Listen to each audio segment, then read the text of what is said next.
दोस्तों, आज की कहानी है अनदेखा आशीर्वाद। आशा करता हूँ आपको यह कहानी अच्छी लगेगी।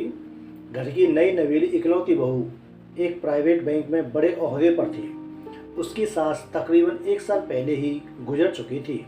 घर में बुजुर्ग ससुर और उसके पति के अलावा कोई नहीं था। पति का अपना कारोबार था। पिछले कुछ दिनों से बहू के साथ एक विचित्र बात होती।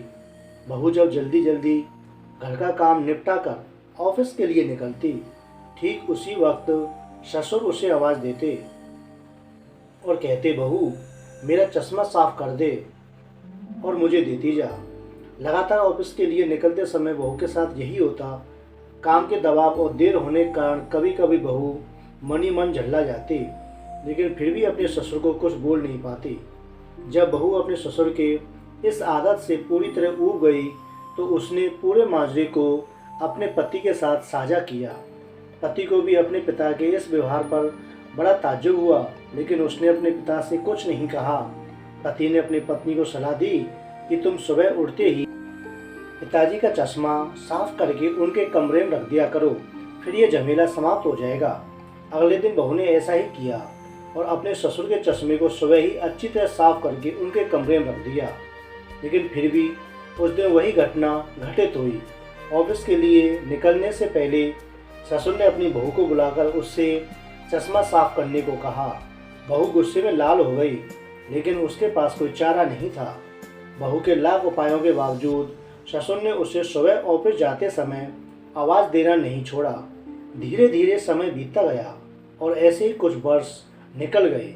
अब बहू पहले से कुछ बदल चुकी थी। धीरे धीरे उसने अपने ससुर की बातों को नज़रअंदाज करना शुरू कर दिया और फिर ऐसा भी वक्त चला आया जब बहू अपने ससुर को बिल्कुल अनसुना करने लगी। ससुर के कुछ बोलने पर वह कोई प्रतिक्रिया नहीं देती और बिल्कुल खामोशी से अपने काम में लगी रहती। गुजरते वक्त के साथ ही एक दिन बेचारे बुजुर्ग ससुर भी गुजर गए। समय का पहिया कहाँ रुकने वाला था, वो घूमता रहा। छुट्टी का एक दिन था। अचानक बहू के मन में घर की साफ सफाई का विचार आया। वो अपने घर की सफाई में जुट गई। तभी सफाई के दौरान मृत ससुर की डायरी उसके हाथ लग गई। बहू ने जब अपने ससुर की डायरी को पलटना शुरू किया तो उसके होश उड़ गए। उसके एक पन्ने पर लिखा था, दिनांक 24/8/9। आज के इस भागदौड़ और बेहद तनाव व संघर्ष भरी जिंदगी में घर से निकलते समय बच्चे अक्सर बड़ों का आशीर्वाद लेना भूल जाते हैं, जबकि बुजुर्गों का यही आशीर्वाद मुश्किल समय में उनके लिए ढाल का काम करता है।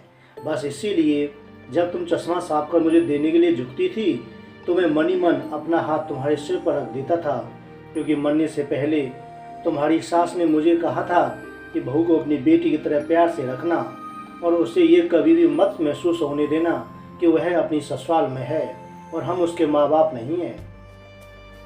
उसकी छोटी मोटी गलतियों को उसकी नादानी समझकर माफ़ कर देना। वैसे मेरा आशीष सदा तुम्हारे साथ है बेटा।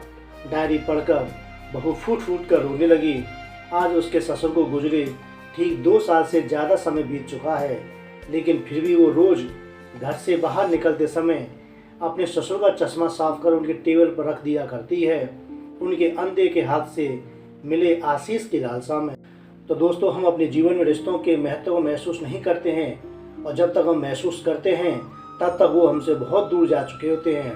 इसलिए हम रिश्तों को सहेज कर रखें। तो दोस्तों, आपको ये कहानी अच्छी लगती है तो चैनल को सब्सक्राइब जरूर करें और अपने दोस्तों को शेयर करें। धन्यवाद।